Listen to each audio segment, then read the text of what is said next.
the first time we XA0 the Sous Vide immersion circulator. We were impressed by its compact design.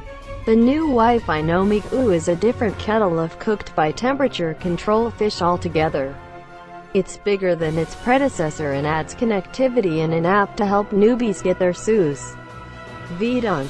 But do the new features improve upon the design or merely change it?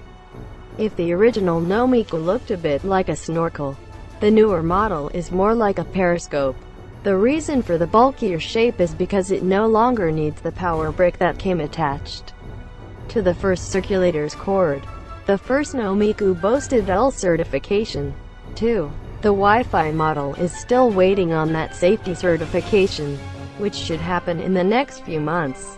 According to the company, made almost entirely of plastic, the Nomiku is black with a green, spinning dial at the top.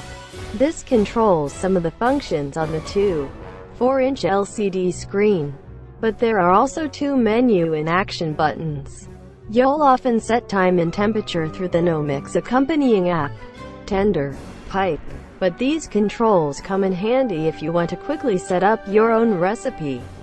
The Wi-Fi Nomiku is 4 by 3 inches and a foot high. Its plastic sheath is removable and can be put on the top rack of your dishwasher. But simultaneously pressing the 2 release buttons while pulling down on the piece of plastic sometimes proved a challenge. This version of Nomiku has some improvements over the other.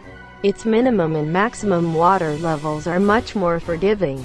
For example, you need between 1.5 and 5 inches of water to get cooking, which translated to between about 6 and 18 cups in a 6-quart stock pot. To get the Nomiku up and running, you need to add it to your Wi-Fi network. This necessitates downloading the app. Then painstakingly, at least if you have a fairly secure password, turning the device's green dial to key in each letter. The whole thing took about 10 minutes. If you're new to sous vide cooking, it's essentially a high-end technique that has become more accessible with immersion circulators like Nomiku and Innova. The Nomiku works by clipping onto a container or pot, then drawing in water, heating it using an 100-watt ceramic heating element, and spitting it back out.